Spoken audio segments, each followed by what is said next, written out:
Yeah, you missed back in the day, pre-COVID. We used to have Monday morning reports where someone from the trip, someone from eight, myself, and radio. The four of us would go into a private room with the officer, and they'd pass around the reports. We'd copy stuff. We'd give us physical reports. Oh, the days. And it's the Monday after Oktoberfest. We'd work together, and someone would count up like public urination tickets.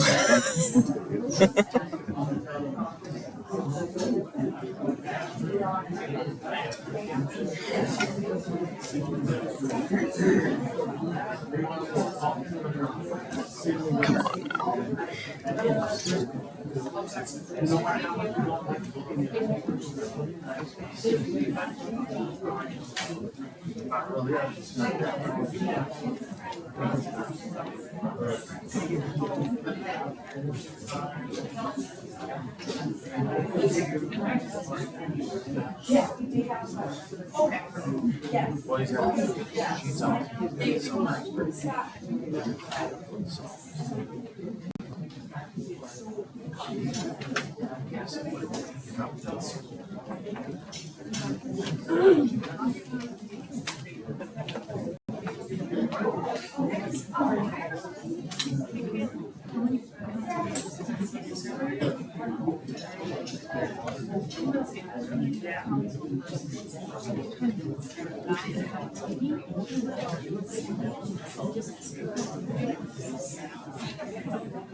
Is there anyone else that would like to speak today that has not signed up to speak?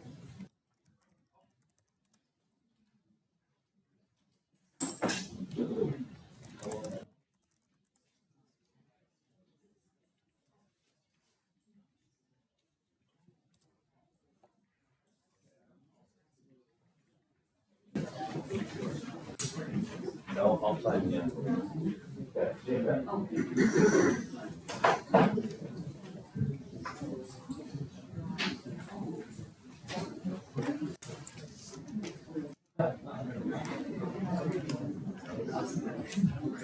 And then just a friendly reminder for everyone, if you do come up to speak, you'll want to hit the button to be able to turn on the microphone, and it'll be red. And then when you step down to the podium, please turn off the microphone. Then there's no feedback.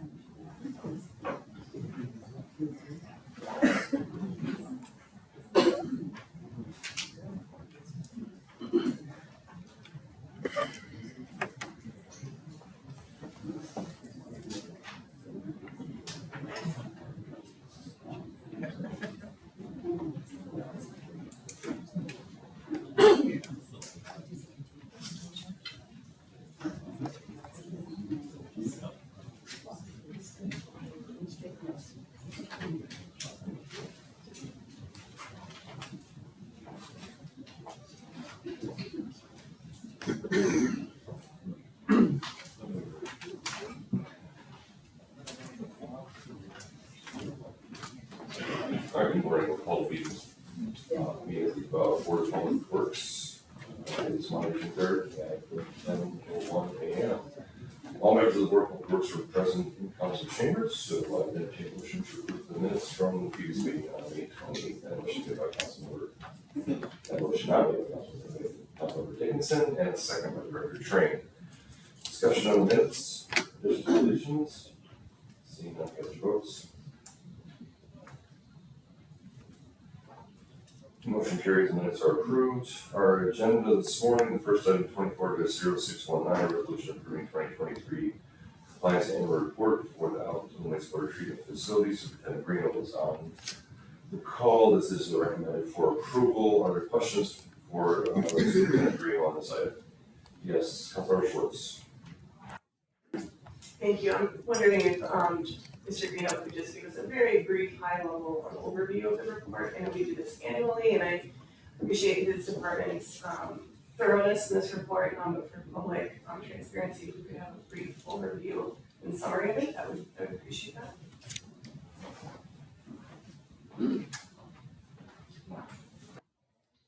I don't think he may have dropped off.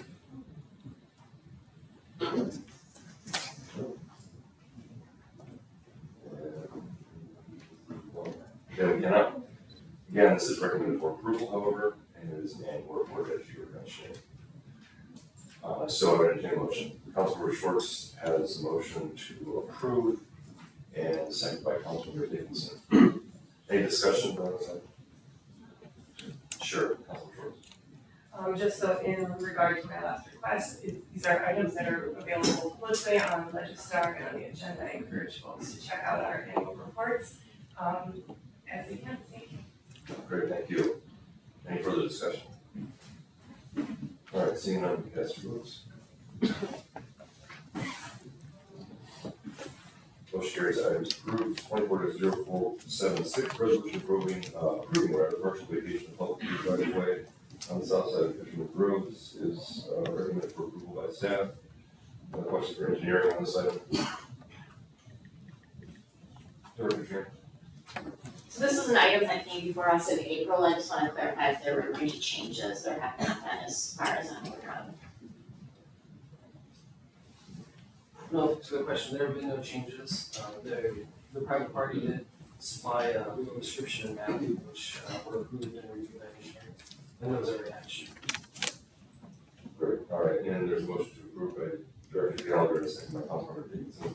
Any discussion then? All right, cast your votes. Motion carries. That item is approved. 24-0650, report of quote proposals for 2024 street painting long lines project. There is a recommendation from engineering for certain lines a lot.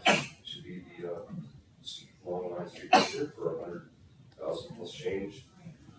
Director Gallagher has a motion to approve, second by Councilmember Dickinson. Any further discussion? Nothing else. They're really cool name for a company. All right, seeing no discussion, please cast your votes. Motion carries. Item is approved. 24-0723.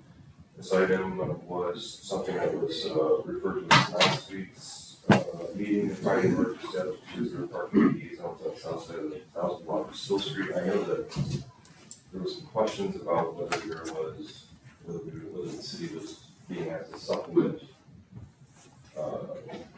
PD spaces. Did you get answers to that? Deputy Director Swart, can you go?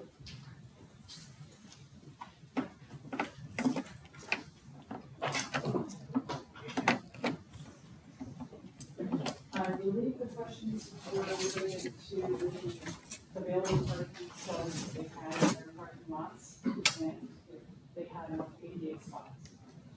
Looking at it through Street View, they have 2 parking lots with a total number of about 50 stalls, parking the paint.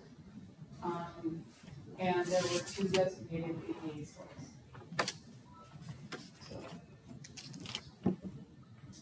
Okay, so then these are additional. Yes. Very good. So thanks, Mayor. I don't have anything else to say. But in conferring about this issue and looking at it, we did know that Stephanie mentioned that the church is currently meeting its obligations for a number of ADA spots, which is required for them to do within their own facilities. Spots on the street can't be counted for. That requirement has been suppressed and set with that by the city. There also really isn't any precedent for the board taking up or approving any use in residential areas or for institutions just because the spot might be closer. The institution does have its own obligation to provide an accessible route to its entrance, the occupy its own property with public sidewalks, not necessarily street parking. In most cases, these requests do not come to the board. I'm not sure why it's one they do not just deny them. I don't know if there's any further discussion anyone wants to add, but I do plan to make a motion to deny it for that reason. We haven't set a precedent on this anywhere in residential areas like this, because then we would really have no basis to deny them in the future, and they would be able to. Okay, I know there is someone that is from, Trinity who is here. Are there questions of the board from that individual? You know, that's here from, I'm not sure who the person is. Okay. Director Chang? I would be open to offering him an opportunity to speak on this item without opening the public hearing, just answer any questions or Sure. just make a statement. Yeah, if you'd like to come up. Press the button and identify yourself, please. Hi, my name is Scott Henderson, representing Trinity Lutheran Church. I'm on the council there. The previous woman was correct. There are 2 ADA spots, but they're on the back side of the church. I'm not sure why they got designated back there. So we're asking for 2 more on the street that are much closer to the ramp, the handicap ramp that leads into the sidewalk on Shovel Street. Our congregation is aging. We have more and more people with walkers and wheelchairs. I think we need more spots for those people. Sorry, follow-up question. Director Geller? Sure, thanks for coming today. I guess he doesn't have. If you want to come back up, there are questions for you, sorry.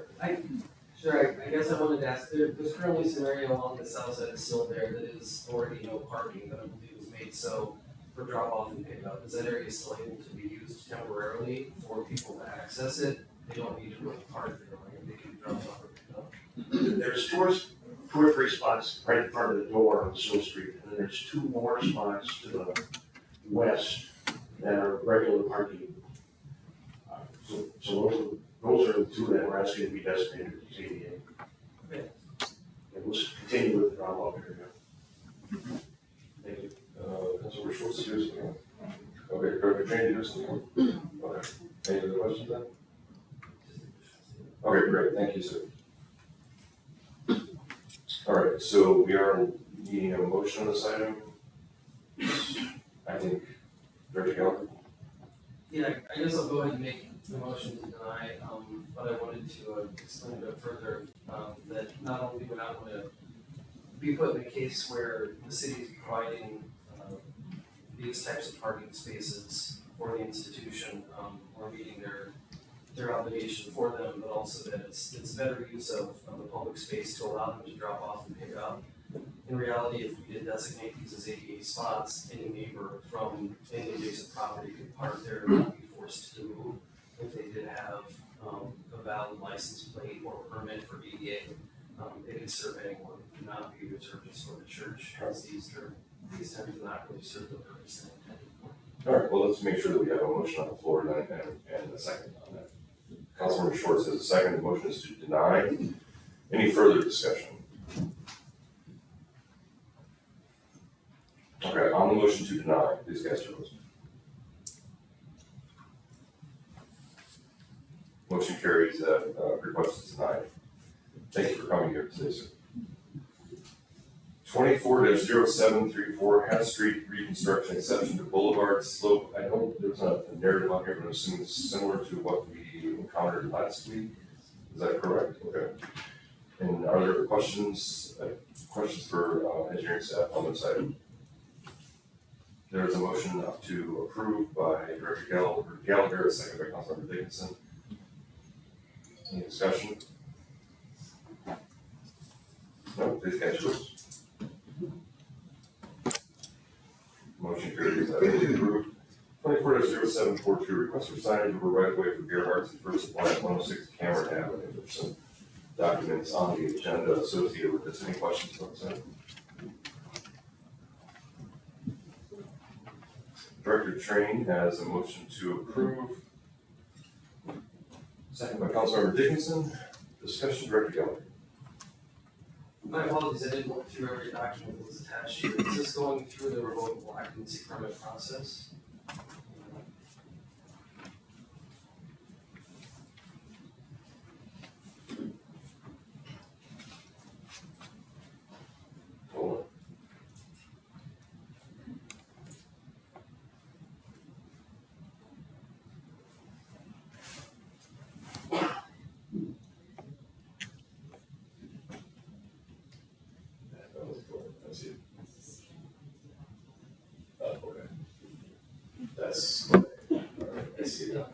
There it is. All right. The answer is yes. Okay. Get there. All right. So the motion on the floor is to approve. Any further discussion? Seeing that, question. The motion carries. That item is request is approved. 24-0769. There's group of responsibility. Director Gallagher. Thank you, Mayor. We do have 8 today. Apologies for the lengthy reading here, but it's that time of year when a lot of the big ones are renewing for their June 11 time. The first is Vision Sewer LLC for $433,926,185. The next is Hydro Clean LLC for $363,110,010. Gerke Excavating for $259,651,569. Chippewa Concrete Services Inc. for an approved amount of $39,961,468. Oregon Construction Inc. for $8,138,511. Barger Asphalt Sealers LLC for $125,437,000. Les Mansky and Sons Excavating and Landscaping LLC for $23,408,640. And Crosse Backhoe Services Inc. for $1,861,281. All have been reviewed and approved by finance. All right. There is a motion to approve by Director Gallagher, second by Director Train. Any discussion of there's group responsibility? Okay, seeing no cash votes. Motion carries. That is approved. All right, we have.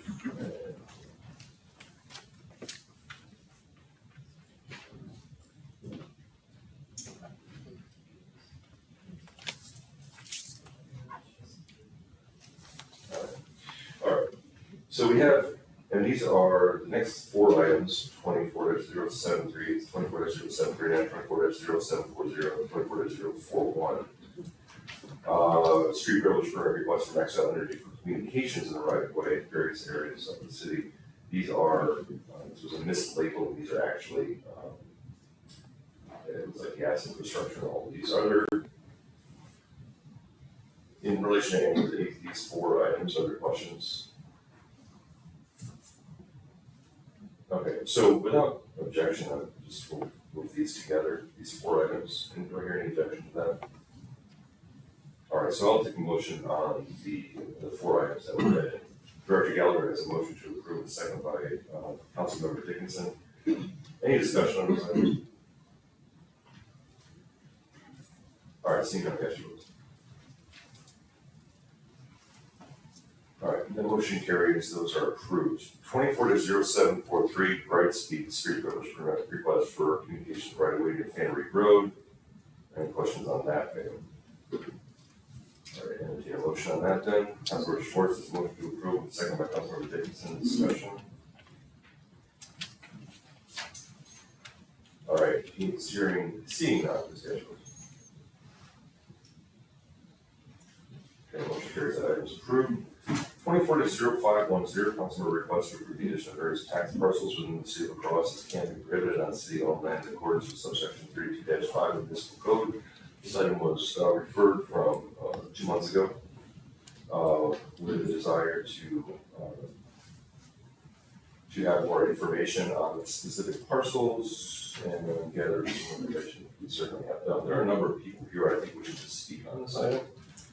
We would have to, this is not scheduled for public or notice for public hearing. Well, in any case, we'd have to entertain a motion to open a public hearing. Is there a motion on that? Director Train? Move to open a public hearing. Okay, is there a second?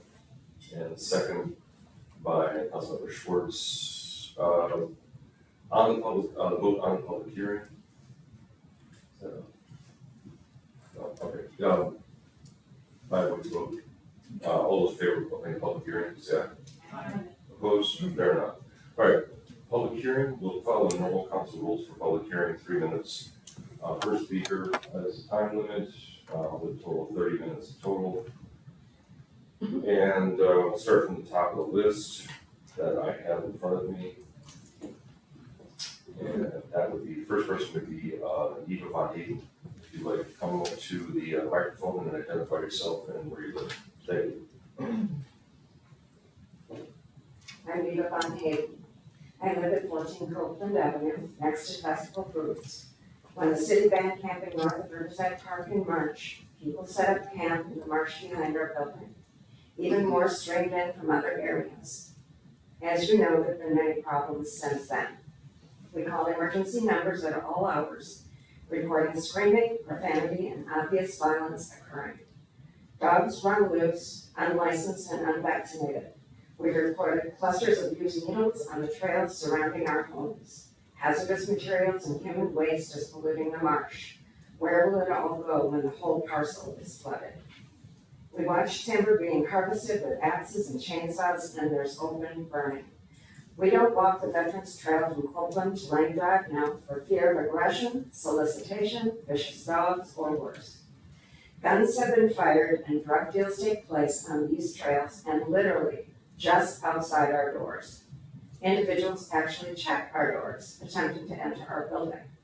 This is all detrimental to the quality of life of the entire community. We don't feel safe, and many of those campers can't be feeling safe either. The longer this continues, the likelihood is that more violent crimes will occur. Pathways Home hopes to reach its goal in 5 years, by 2029. While everyone waits, we ask that you ban the camping in these marshlands and find a safer and more humane alternative. Thank you. All right, thank you. Next we have Diane Silva. Would you like to come up? Hold on a second. Do you have time? Okay, are you time? Is that up? Okay, good. Okay, I didn't see it. My apologies. Go ahead. Okay. Good morning. My name is Diane Silva. I live at the Landings condos also, next to Festival Foods. I am speaking for myself, but also on behalf of my many concerned neighbors there. I know you've received a lot of letters. In April 2024, Crosse was named by a well-known magazine as one of the top cities in which to live in the United States. Among positive aspects cited were the outdoor activities and scenic river trails. I've lived in La Crosse since 1987 and agree that this has been a beautiful, safe place to live where neighbors care about one another. I hope this continues to be true. The situation that is currently going on in the marsh is a poor reflection on our La Crosse community. People are living in the marsh under really rough conditions. There is no clean source of water, no toilets, and a risk of flooding all the time, like today. There is illegal activity going on in the marsh that is threatening to those using the marsh trails, but also to those people that are peacefully trying to live there. The natural environment is being damaged from everyday trash and discarded belongings. Are the marsh trails still safe and family friendly? Would you recommend visitors to rent bikes in Riverside Park and ride along the trail to Myrick Park? Perhaps not, since needles have been found along the trail, drug deals have been witnessed in the vicinity, and loud, angry, foul language has often been heard. I don't think that's family friendly or healthy for anyone, adult, child, anyone. The River Point District is now being developed, and the nearby walking and biking trails have been cited as a positive aspect of living there. These trails need to be safe. Being close by Festival Foods is also a plus. Festival has recently had more problems with theft. The baskets now have sensors that prevent them from leaving the store, and many Festival carts have been seen in the marsh. Our largest employers in La Crosse are Gunderson and Mayo Clinic Health Systems. All of us in La Crosse County and City benefit from having quality medical care. In order for these institutions to attract and retain employees, the City and County of La Crosse, we need to maintain high standards for public safety and quality of life. That quality of life is for everyone here. We all need to feel safe. We all need to have a safe place to live. Thank you. Thank you. The next we have, is it Chandra Rourke? Is it? Chandra. Chandra, sorry.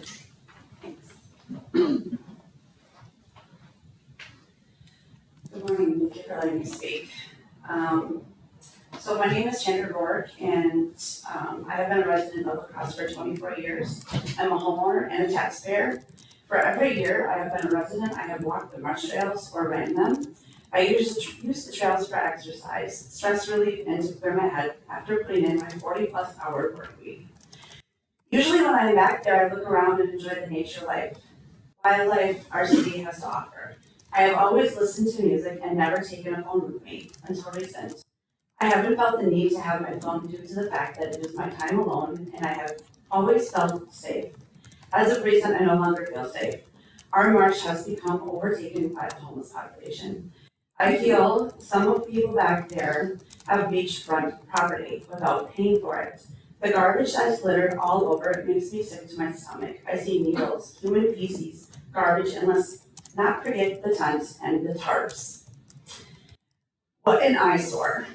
All of this has taken away the beauty of our marsh. I now look in between the trash to see a crane or a white swan. I tried to talk with our mayor. All that happened there was a voicemail that was forwarded to a resource officer, which, by the way, our La Crosse police and our fire department don't get paid enough money. All I wanted to do was talk to you, and you couldn't even call me back. In my mind, a mayor is supposed to look out for his citizens and their best interests and safety in mind. Right now, I feel he is only looking out for one population, a population that is holding 51,000 people hostage. All I wanted to do was get my voice heard today. I have talked with the resource officer and my councilwoman about my concerns. I'm a very quiet citizen. I've never been in trouble. I don't even use social media. I just keep to myself. I have to speak up now because I am on guard in a place where I need to find solace. I am here today to ask you for your help in finding some other suitable housing for these people. They trash everything they touch and can contribute nothing. Last but not least, please know and understand that I am no stranger to addiction and mental health concerns, and some of that is going on back there. I sympathize with it, I truly do. I'm not trying to come across heartless, but enough is enough.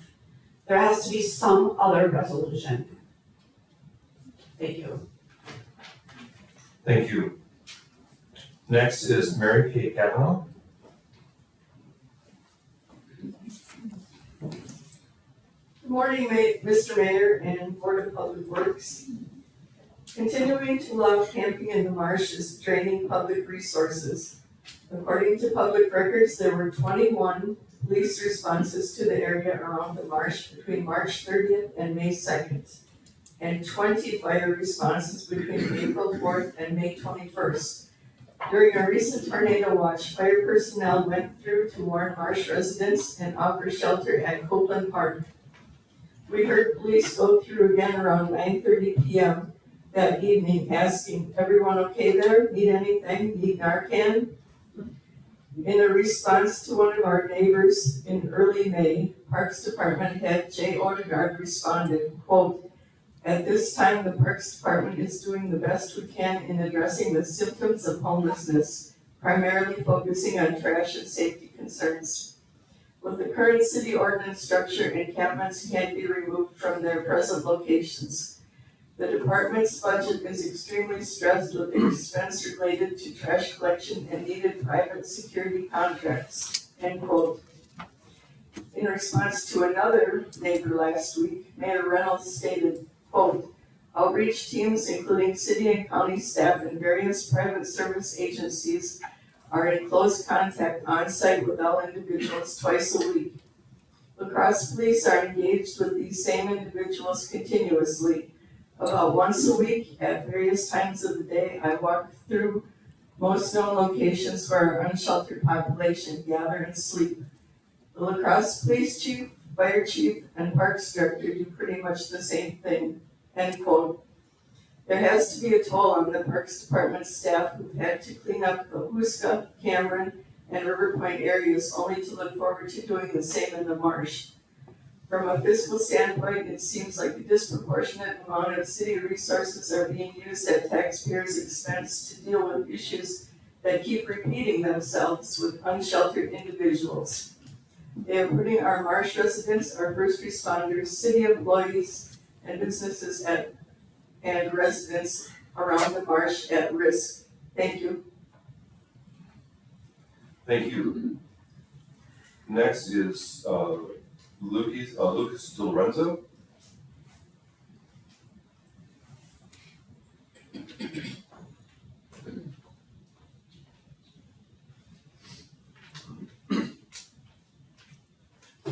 Okay, I'm Lucas Del Lorenzo, and I want to ask the city council and the board members here, where do you want the homeless to go? A coffin or an urn? Can I ask you first, would you just tell us where you live? Thank you. I live on State Street, across from the Salvation Army. Okay. And I used to live in Huska Park and the Econo Lodge.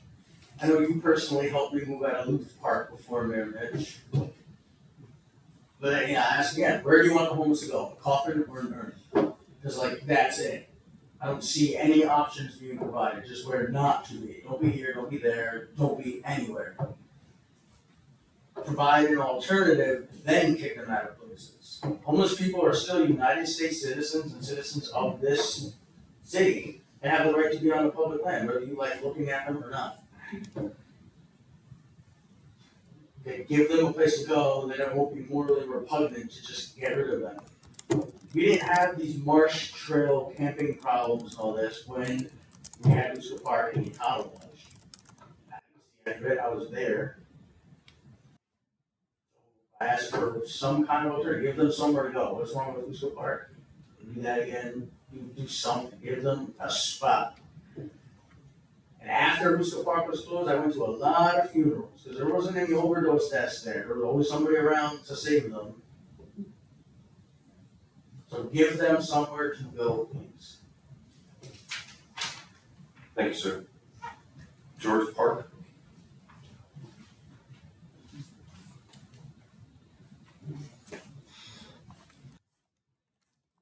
Thank you, George Park. I'm here on behalf of the law firm Western Park, the 750 North 3rd Street, also the Chamber Building. And the last couple of months, things have changed dramatically in our neighborhood. And we've gone from I think, a respectable business commercial area to sort of a crime scene, constant police intervention, drug deals, we had a shooting, we had dog bites, we had litter, damage to property, on and on and on. I respect all of you and the efforts you're doing. It's a huge problem. This is the first 4 or 5 speakers. They're sincere. They're living this thing in a nightmare in their neighborhood. The last speaker, part of the issue, and he asked a good question.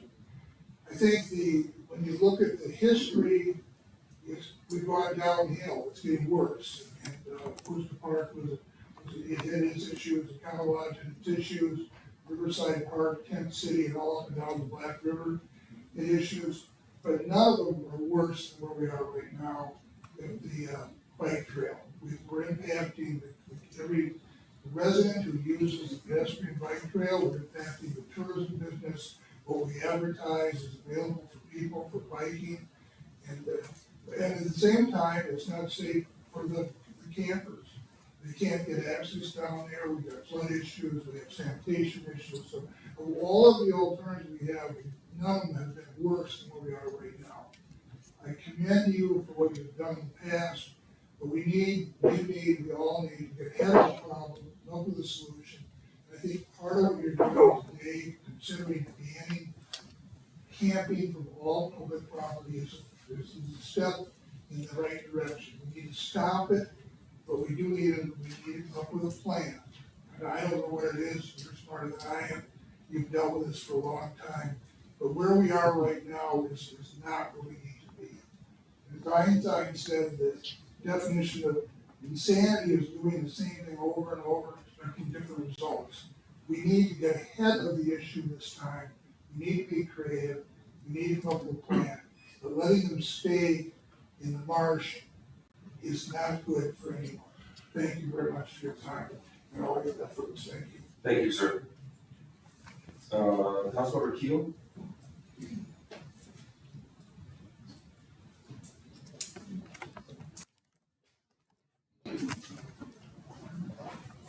Thank you for allowing me to talk today. So, Matt Keel from Crosse. I'm really here today to ask you to vote no on adding these parcels to the camping ban list. I think we have a really good plan in place, and I know that right now it does not feel like that because we are going through a lot of those struggles. But this 5-year Pathways Home Plan has a lot of forward momentum right now. I've been fortunate enough to be able to join the homeless outreach team a few times, and being able to see this forward momentum and the way that they're able to, right now, we're really working on getting the list, right? We know that, and finding these people. Banning this, and I understand that this has been a precedent and we've done that work at the end of the road. They have done a really good job creating this list, and this, I personally feel, will set the 5-year plan back. It's going to drag it out even longer, and we're gonna continue these issues.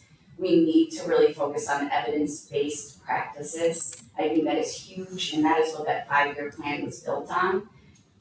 Banning camping hasn't worked for any cities. I know this is not a good situation for either side, but it's really important to work towards a sustainable, long-term solution. If there's another solution besides down there in these parcels, I fully support another solution. I know, many would. That's not here yet, so I would ask that we say no to this, that you say no to this, because of that situation. It's gonna start a lot of processes over again.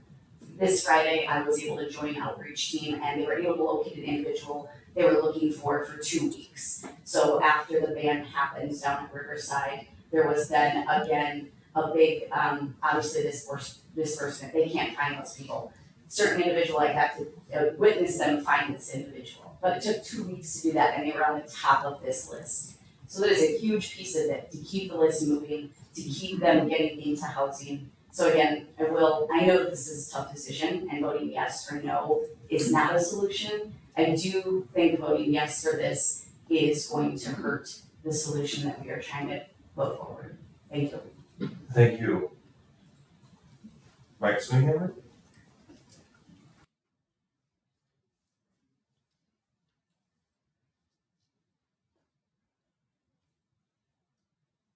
Good morning, and thank you for the opportunity to speak. Mike Swinghammer, I'm an architect, Everywhere Architects, co-owner of the building that's literally 10 feet away from the trail. Mr. Swinghammer, what municipality do you live in? Pardon me? Can you tell us what municipality you live in? I'm sorry. Where do you live, sir? I live in Brownsville, Minnesota. Okay, thank you. Literally, our building is 10 feet from the trail. My office window is on the 2nd floor. We've been there since 2008. And I see the activity day in and day out. I literally watch the trail 8 hours a day and beyond. We see the activity that's going on, but really what has tipped us over the top in May 15th, there was an incident that happened down there, and 6:30 at night, there was some gunshots that happened along the trail, and there was fights out in the cul-de-sac, and the guy was flashing a gun. It was at one of the homeless, and they're acting like they were gonna fight. The fight didn't break out. The cops came there immediately and broke it up. But we see people with knives, we see the needles, we see all that stuff. But things that are happening are real. Bullets are real, gunshots are real, and totally concerned about safety of the workers for us, but we have tenant space, and certainly concerned for the people that are walking the trail and the public. That it's just totally got out of hand, something that needs to be done. Mayor, the last time I was here, you talked about having the right not to be patient, and I see it day in and day out, and to be honest with you, my patience has run out a long time ago. This needs to be acted on, and acted on quickly. I don't have solutions for you. I don't know what the short-term solution is. I don't know what the long-term solution is. It's extremely complex. I get all that, but something needs to be done to to solve this issue along the trail and the river. Thank you. Thank you for coming. Rick McGarry?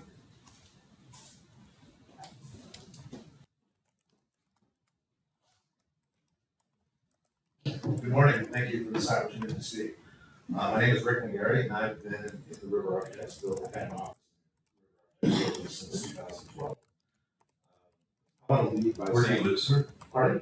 Can you give us your municipality where you live? I live in Onawasca. Thank you. I want to be upfront and say I have a tremendous amount of compassion for the homeless community and that are being affected by this. And I know that there is no easy solution to this, and I think that's really important to emphasize. That being said, clearly something needs to be done to help this community of people. I mean, I saw it, I've seen it evolve over a number of years. And obviously now that it's right at the river that's building in that area, it's having a significant impact that's not positive for anybody, for them, for us, for residents that are in the condos, and for people that have the professional capacity in that area like myself. And I don't know what the solution is, and I realize there's no magic pill or fix-it button. But I do think that it's an opportunity for the city to take a really, aggressive, or not aggressive, that's the wrong word, but positive approach, maybe looking at other communities of similar size to the city of Crosse that where it's worked in those communities. And take leadership and actually maybe even make a difference that can help other communities of this size. But I do want to share some examples of how it's affected me and others professionally in that area. So as I said, I've been there since 2012. I've enjoyed that area. I walk that trail very frequently, usually 3 or 4 times a week. But over the last year in particular, it's changed significantly. I've seen weapons openly exhibited, knives. I've not seen any guns, but I've seen knives, I've seen pipes, I've seen people throwing fire. Actually, I didn't see the people throwing fire, I saw the aftermath of the fire. Sorry. And it's obviously an issue. I've come to the front entrance of our building to find people passed out. I've found human excrement in front of our entrance. I've found needles in front of our entrance. And I've been on video calls and people right outside my windows on the first floor yelling and screaming while I'm on a video call. I have to actually say, sorry, I need to cut this short. And it's very disruptive. But again, I want to emphasize that I realize that it's not just me, it's everybody, and we need to figure something out that's going to help them.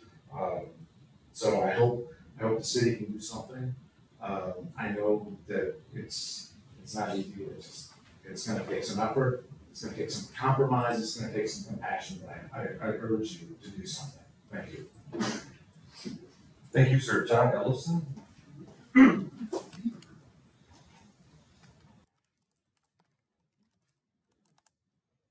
morning, I'm John Ellison, and I live in the Landings condominium. I'm also on the condominium association board, and I'm not going to repeat what's already been said. I think there's plenty of people that can speak in regards to the specifics that you're hearing.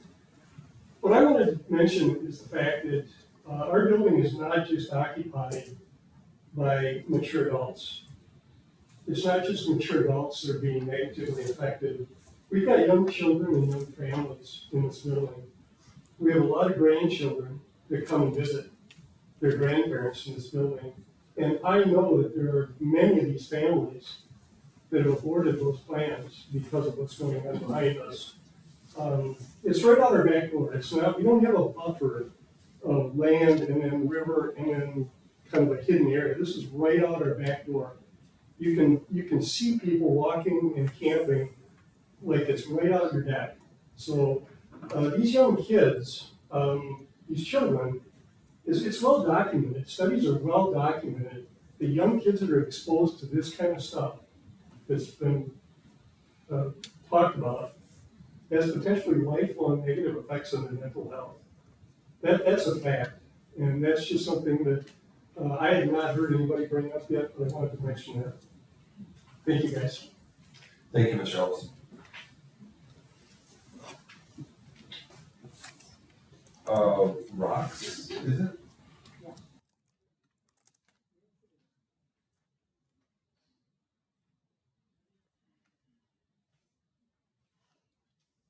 Sorry, I don't know what your answer was. It's like a rocks marina. Okay, thank you. I live in the Crosse.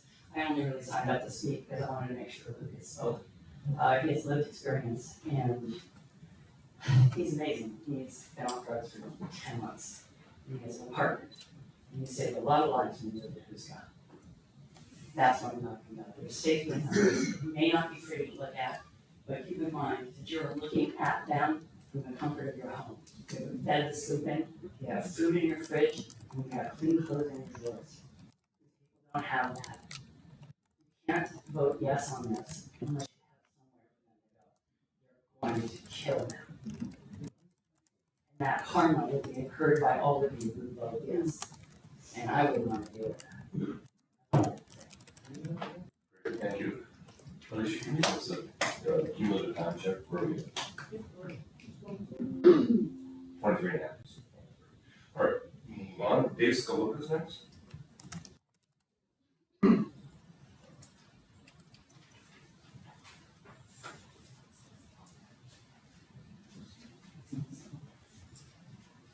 morning, my name is Dave Scallucas. I live in the land use condo as well. I'm speaking to you today as part of the city's zoning regulation for the floodway.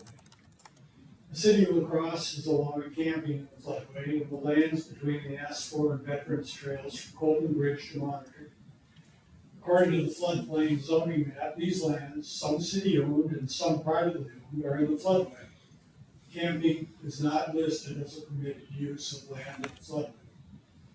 There is further prohibition in the zoning code for the floodway on uses, quote, not in harmony with or detrimental to uses permitted in the adjoining districts.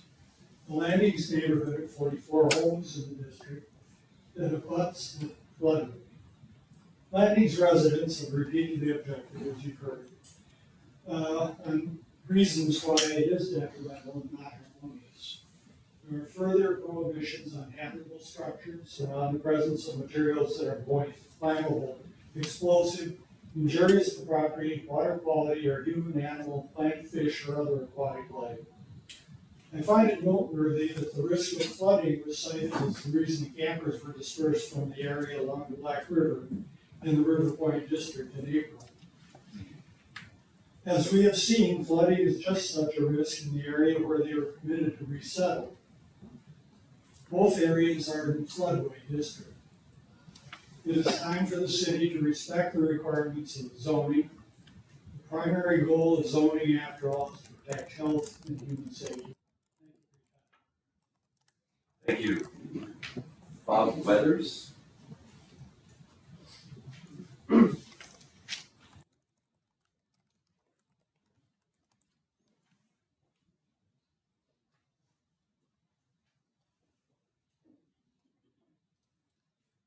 My name is Bob Weathers and I live at 14 Copeland Avenue. We are appealing to the city and county to work together to provide a compassionate short-term solution to the unsheltered population. The Pathways Home Project is a great long-term solution, but does little to help with the current situation. Although unintentional, we find it disturbing to witness the state the unsheltered population is living in. Legitimate complaints have been voiced regarding the impact the encampments in the Marsh are having on public health, safety, and the environment. But there has been little dialogue addressing the known and untenable conditions under which these individuals are living. In total, the city and county own over 1,000 tax parcels. Knowing this, we find it difficult to believe that there are no suitable interim sites. We are aware that these efforts have not been successful in the past, but know that part of the reason was due to overcrowding. Designating multiple locations instead of only one could provide space for a limited number of people at each site thus ensuring greater safety and supervision. You have information on other cities who have successfully implemented plans using this model. Their results have been effective, more economical, and more humane, since they eliminate the periodic displacement and cleanup of the undesignated sites we have here. Implementing this type of interim plan, similar to the one proposed by council members Kalo and Jansen, would enable the city to designate the Marsh parcels as no camping zones. It would help ease the pressure on city resources by having sites that are accessible, safer, and require fewer emergency services. It would benefit the unsheltered, while at the same time end the current destruction of the marsh and restore it as a safe, quiet, and beautiful city resource. In contrast, the 24-hour camping limit proposed by the mayor would change nothing and be difficult to enforce. Finally, the county needs to step up. They have the financial resources, facilities, and organizations that are necessary for an interim solution. County residents share our city's amenities, so this is their responsibility as well. Thank you. Thank you, sir. And we're running short on time, the original half hour. There's really just 4 other people who have signed up, so without objection, we'll allow enough time for all 4 to speak. Is that all right? Any objection to that? I hear none. Then we'll move on to, and I can't read the last name, but Carrie, starts with J is the last name. Carrie something.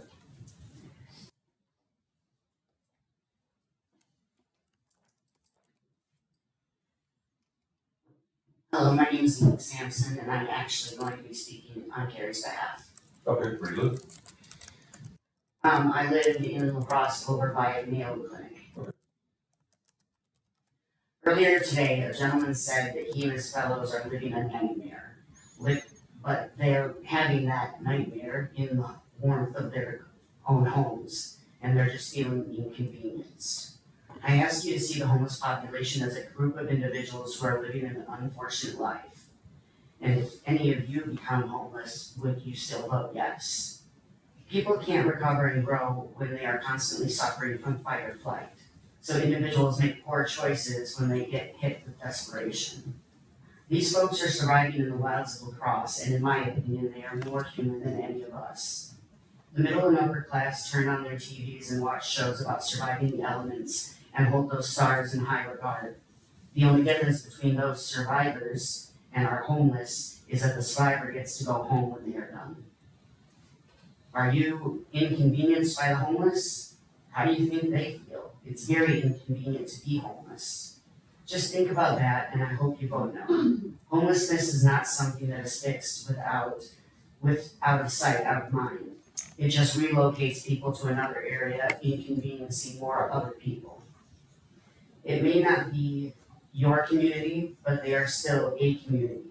Of people gathered together that form a group, and they stick together and help each other.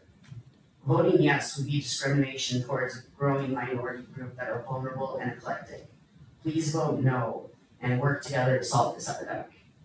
Thank you. Thank you. Kevin Hunt.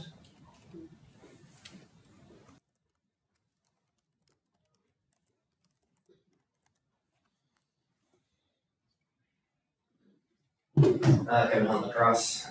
So first off, let me point out that we were right. We were right a year ago. So let's move forward operating under the in the world where we live, where people like me who are saying that the camping bans would be a disaster were right, because we were and we are. So if we were right then perhaps we're right now. So yes, I agree that allowing this camping is a disaster. However, as in June, as in previously, clearing Guska, as in earlier this spring, camping is a disaster, and also clearing the encampments is a disaster. So which disaster would you prefer? We are dealing with choices of disasters. At this time, the disaster of allowing people somewhere to be is the lesser disaster. Let's also consider the possibility that homeless people are making what they feel is their best decision at the time. Yes, nobody wants them there, least of all themselves. But they are there for reasons. Like, they're people who make decisions with their own minds and willpower. Let's stop treating them as objects or animals.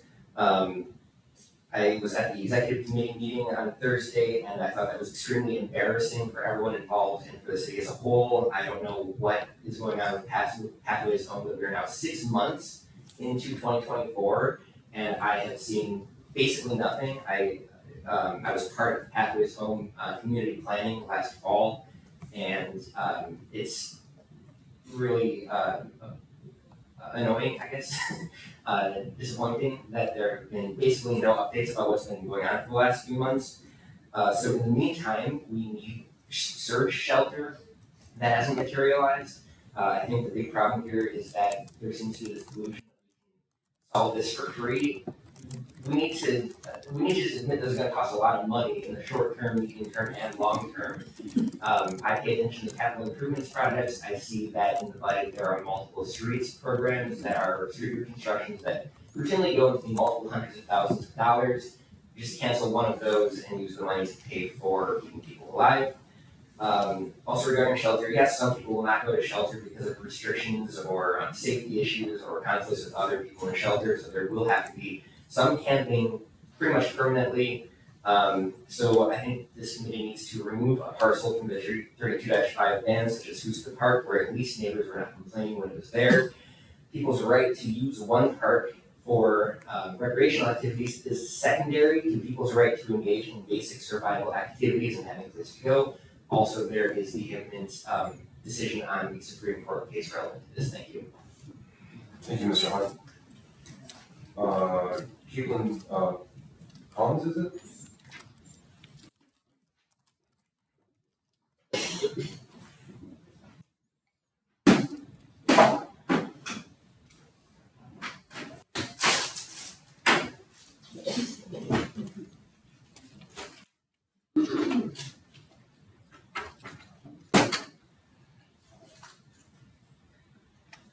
Hello, my name is Caitlin Combs, and I've lived in Crosse for 22 years with no intention of leaving.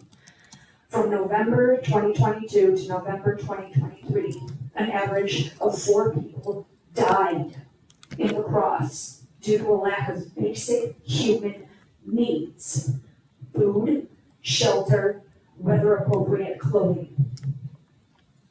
The purpose of the Board of Public Works is to promote safety and public welfare of this community. Instead, you are here licking the boots of neighborhood Karens, systematically targeting an entire group of people based on their socioeconomic status. Thank you. Hold on. There we go. We've got a nice clean table. Except the problem is still here, isn't it? I am watching you making these camping ordinances, enforcement decisions, knowing that I could easily become one of these tents. You treat me with respect now because I have a roof over my head and my clutter is contained within 4 walls. It's raining right now. How am I supposed to get a job if all the electronics I own are in a soaking wet backpack? How are our social services supposed to find people and meet their needs when they are scattered all over the floor? I understand that Pathway Home is underway to achieve functional zero homelessness, but you are willfully ignoring the needs of La Crosse residents now. I understand this is a multi-pronged problem that requires a multi-pronged solution. I understand that this is a community problem and the whole of the La Crosse community needs to be involved. If you would like to enable me to be a part of the solution, then stop letting people weaponize our police force. I can't let someone live on my own property because the second a neighbor or a nosy passerby calls it in, they will have to leave. A local church tried to allow people to exist on their property, and you threw the proverbial book at them. They no longer exist. Stop passing the buck and start telling people where they can go instead of where they can't. Don't give me the bull hockey toy topsoil excuse. There's plenty of unused asphalt in the city, plenty of space that's out of sight. Start enabling those of us that want to help to be able to help until there is infrastructure in place to address these needs. Wisconsin's Constitution says all people are born equally free and independent and have certain inherent rights. Among them are life, liberty, and the pursuit of happiness. To secure these rights, governments are instituted, deriving their just powers from the consent of the governed. You are stripping away life from unsheltered people. You are suppressing their liberty. You are placing barriers to their pursuit of their wellness, let alone their happiness. I do not give my consent for these parcels to be included as camping prohibited because we're not really talking about camping, are we? We're talking about survival. I'm almost done. Okay, thank you. The people on these city, we are talking about survival. Please vote against or postpone this vote to prohibit the survival of people on these city parcels until there are sufficient social structures in place to meet the needs of these residents. Thank you. Thank you.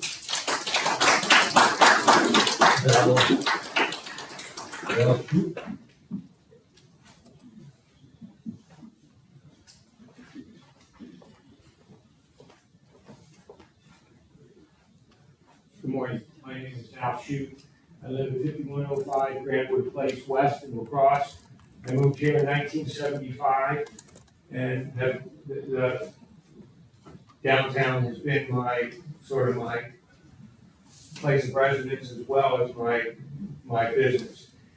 We do have a business downtown since 1981 and it's right at the epicenter of the area that we're talking about. It's right on the trail. Our La Crosse community is diverse, and to me, that's one of its many attributes that I admire. It is made up with people of all kinds of physical, intellectual, financial, cultural, and ideological preferences. We live with these differences by agreeing to a code of fairness, respect, compassion, and compromise. It comes apart when these differences are not honored by both parties, and each does their own thing without concern for the impact on the other party. We then make choices, individual choices, to disassociate, not care, avoid, disrespect rights, trespass, break laws. Our homeless situation in our location is at this point right now. My connection to it via our business location has now risen to the point that my employees and our renters do not feel safe to be at work. My staff experienced working remotely during COVID, and a lot of people in this room went through this same experience and they chose to return to work and come back afterwards. Even with remote work being a viable option for these people in our office, they have still chosen to come back and like the collaboration that goes with it. But the unsafe homeless settlement has motivated them to abandon the preferred in-office arrangement to the safety of their home. In addition, we have other tenants and future tenants as we rent this space to others that have expressed their deep concerns for the situation that's there now. The trespassing on our property, disregard for sanitation, noise, language, weapons, drugs, trash, you've heard all about this morning, and lack of communication for our proximity have made our compassion for their lifestyle untenable. We do respect your work on the pathways home and the plan to end homeless in La Crosse. But until the plan's objectives are realized, we need an implementation strategy that addresses immediate concerns of property owners and the homeless, not just the property owners, but the homeless too. Thank you for your efforts and your consideration. Thank you. That is a list that we have. So, yes. I'm going to, we'll ask you questions, if that's okay, Councilmember Jansen. Because you're obviously the sponsor of this legislation, so we can wait until we get to the discussion part. It's all the same to you? Fine. Okay. Is there an objection to closing the public hearing? All right. Close the public hearing then, and then we'll move on to, there's a motion to approve. No, this is the last one. I'm sorry. We do need a motion. Oh, wait. Before we do that. Oh, it's a public hearing. Okay. I didn't realize we had that on the screen. My mistake. All right. Councilmember Jansen, would you like to describe then several now weeks ago when you brought this forward what your intention was? Thank you, Mayor. So by bringing this request forward, my intent was to eliminate encampments in the marsh because of health and safety reasons. And I won't repeat everything that I said the last time, but and it was, as I also suggested, that there were much better alternatives. If we're gonna pick a place to allow people to camp, I think the marsh is probably one of the unhealthiest options available. So, as I mentioned, previous meeting, I believe, this board has the option to reverse your decision about, camping at, City Hall property. In theory, the way the ordinance is set up right now, any of these individuals could go and, sleep overnight, at any city property that's not already on the list of banned properties. I do believe that, providing a location makes a whole lot more sense rather than just, saying, no, you can't here. Let's just be upfront and say, no camping on city property except for, and for these specific hours. I think that's last resort. Personally, I think that, if anyone wants to sleep outside, because there are people that refuse to, take help, the DNR offers, various parcels that you can, I believe, stay for free for up to 10 days, 14 days. Maybe we need to go directly to the governor and ask to use the beautiful green space over on, South Ave at the state building. I believe the county has multiple campgrounds, that are available, that are literally set up for camping, that specific purpose. So I believe, that's also an option that have to be considered. Those that are against banning camping in the marsh, and I quote, camping, encampments are unsafe, hazardous, for human health. So, I guess the other point is that we're talking about behavior as well. As long as I've lived in the city of Crosse, there have been people that lived in the marsh here and there. Their behavior was not an issue. But with these numbers, it's out of control. And the behavior is definitely out of control. So, with that, I would, my co-sponsor probably would have a few things to add. Yeah, Councilman Goddard. In speaking with many residents and different business owners in and around the city, every conversation, and I'm not exaggerating, leads back to the homeless and shelter issue. I've not just sat behind this computer or in my warm home. I've gone down to the park, or I've gone down to the areas where the homeless and the unsheltered reside, and I've asked questions. Where are you from? Why did you come to La Crosse? What makes La Crosse attractive? We keep saying that these are La Crosse residents, and I understand that we want to be compassionate and we want to be humane, but a lot of these young people and older people aren't from La Crosse. Maine, South Carolina, Texas, Tennessee, and the list goes on and on. But the one thing that we keep talking about is the compassion for the homeless. And I understand that better than not better than anything, but excuse my black words there. But what is compassionate or humane about letting them live in subhuman conditions? What is humane about letting them live in a criminal subculture that preys upon them? And then you have to turn around and look at the residents who live near and close to it. It's all fine and good to say it's fine, and we should be compassionate when we're looking at this situation from afar because it's not in our backyard. So then it becomes fine or whatever. But when it comes to you being threatened, when it comes to you being assaulted, when it comes to you being too intimidated to walk out of your apartment to go to a grocery store, something's got to give. And I'm just saying that we are putting all our money on the Pathways Home, which we don't know what that will do. I think that there needs to be a short-term situation, but the thing is, we need to figure out how to get this problem to stop growing. Not to, we settled something now, and what stops this from just growing? We've got to make lacrosse less attractive to be homeless in and more safe for everyone to live in. Thank you. Okay, great. All right, so we will need a motion on the board to proceed. A motion from the board.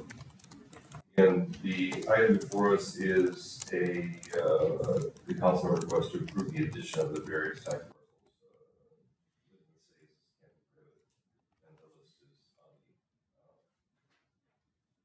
parcels.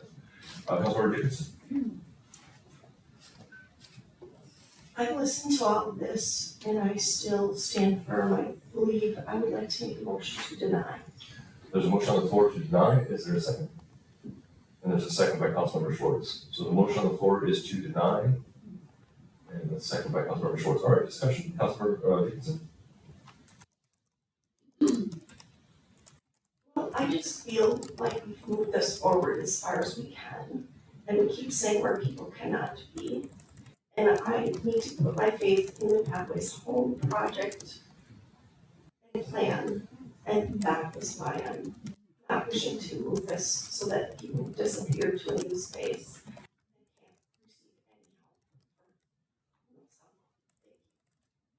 Thank you. Other discussion. Councilmember Schwartz. Excuse me. So what I would add to Councilmember Dickinson's remarks, over the last several years of conversations on this topic, as our city continues to struggle and find a way to make our community safe for absolutely everyone who comes into our borders, for long term or short term. What I would add is that I welcome a short-term solution. I know that 5 years feels a long time. I also believe we have to give our plan that is rooted in research and all of those suggestions that people have brought forward to us to look at other cities and what other people are doing. That's exactly what we are doing.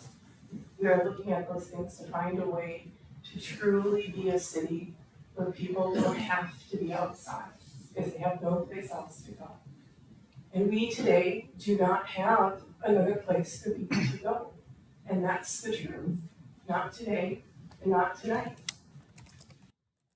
I welcome a plan that would give us someplace short term and get people out of the marsh. I welcome that plan tonight. We don't have it. I do think we are going to have to resource and leverage a lot of money for this. And I also don't know where that's going to come from. But we don't know where to put those resources until we know the need that's out there. And that's what the 5-year plan is doing. We're understanding the need so that we know when we have to make those big, big investments and we have to call on our county counterparts to join us, please contact your county counterparts. We will know where to invest that right.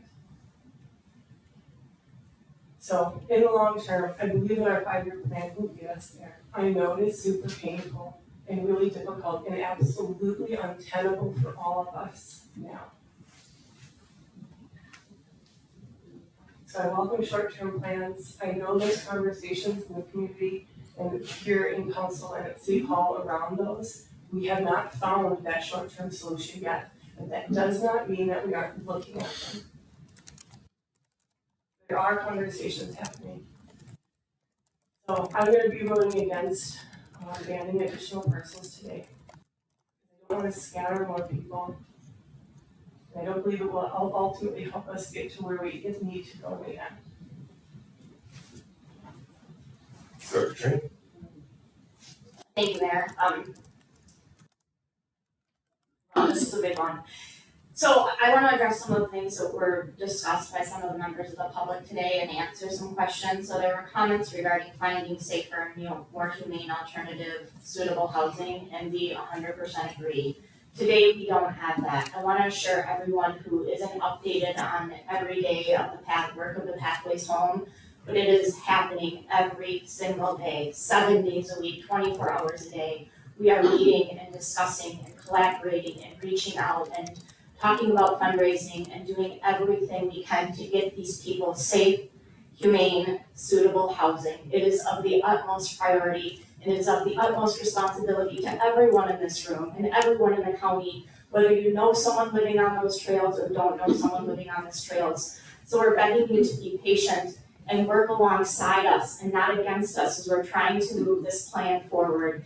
It is so important and it is the responsibility of all of us to help find housing. I agree that continuing to ban is not getting us anywhere further. When we had people staying at River Point District, it was the same amount of people calling us daily. It was just a different group of faces. They were affected differently. The effect that this has on you is not going unseen. But if they aren't here, they're going to go somewhere else. And we need to find long-term solutions and be able to find these people, have these people in contact with our service organizations, make connections, get them on the Pathways to Housing plan, figure out what their individual needs are to find suitable housing for them. Continuing to displace them and push them out of sight and out of mind is not getting us anywhere, and it's not helping the members of these communities. So I will also be voting against this ban. Thank you. Director Gallagher? Thank you, Mayor. I appreciate everyone coming here today and voicing what they said. Clearly, I think the large scope of this issue and the passion we've seen tells me one thing, that this issue needs to be pushed back uphill to the council. So I came here not really knowing how to vote. I feel like I'm in a weird position of needing to advocate for a lot of the city staff and for infrastructure concerns. But also when wearing my resident and citizen hat, I wholeheartedly hope that I'm outvoted 4-1. But I think some recognition needs to be made of the fact that I think it's already arguably currently or was previously illegal to camp anywhere in the city regardless. I do have concerns about the floodway issue that several of the parcels in question deal with floodway enforcement and zoning issues. Lastly, several easements that the city has through some of these properties that are owned by private utilities can be put in jeopardy if there are certain activities that go on. And so that's a concern to me. And so for those reasons, I think the issue does need to be pushed to the council to find some sort of legislation that not only makes sense, but also is enforceable and works with every comment that we've heard here today. Some of the things I hear continually in weekly meetings, and I'm glad came to light at the recent executive committee meeting, were those of the PD and the fire department and Parks and Rec, who have acknowledged that in some cases there are, open air drug markets going on, that the ability to provide rescue or response to the marsh is very difficult, and the fact that the cleanup is difficult and not impossible in some cases. I'm acutely aware of the fact that either right now there have been or recently were 9 of the 12 active council members listening to this meeting or in this chamber. So hopefully you all take seriously the idea of changing this, because I feel this board is set up to fail with this vote. I don't think it's a Board of Public Works issue alone. I realize that my vote in voting no against this, which is actually for the resolution, would be a setback to Pathways, and so that's another reason that I acknowledge that I hope I'm not voted on this, but will probably be voting against that motion.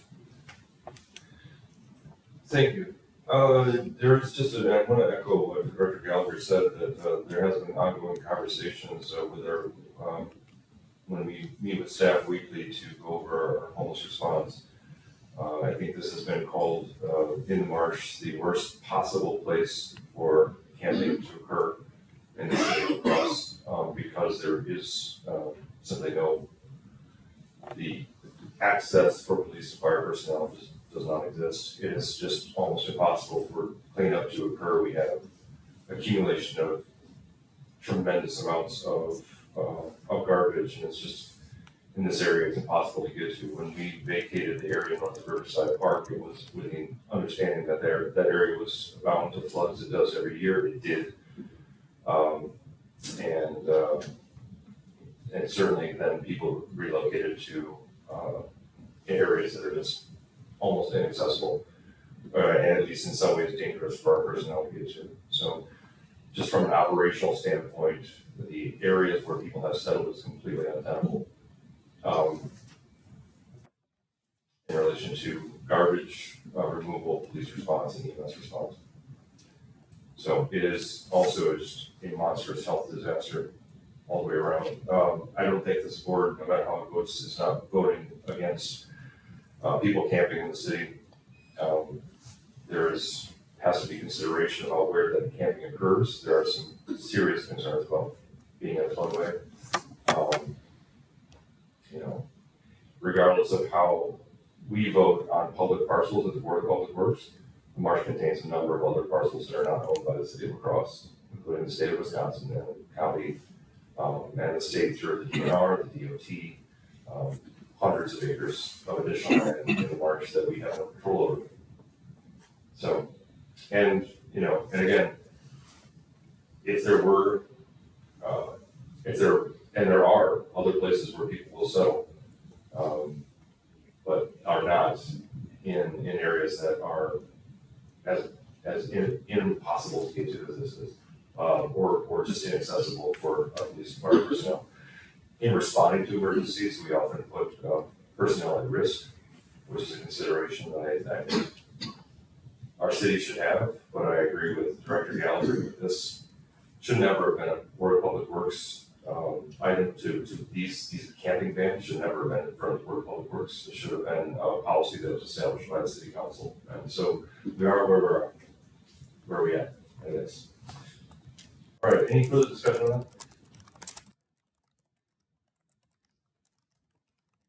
All right, seeing on the motion on the floor is to deny. On the motion, please cast your votes.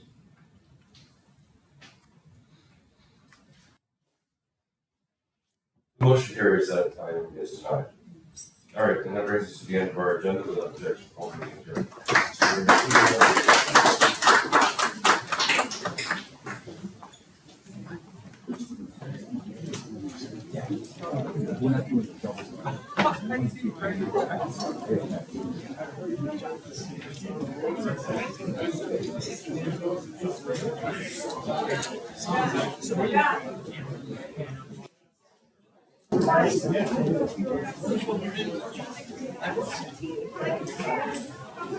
Good article, Kaden. A little bit overdone on the what do you call that when you make those similes? Oh, what do you call those? Metaphors. Yeah. Metaphors. They're fun. Overboarding. Like, damn. Anyway, cool. It was the visuals, and that's what I saw. So they're fun. Thank you. Yeah.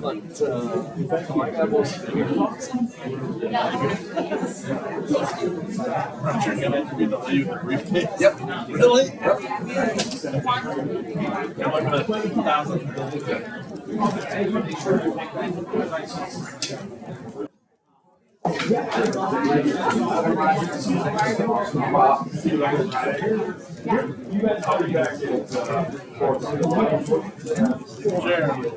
Should grab a resident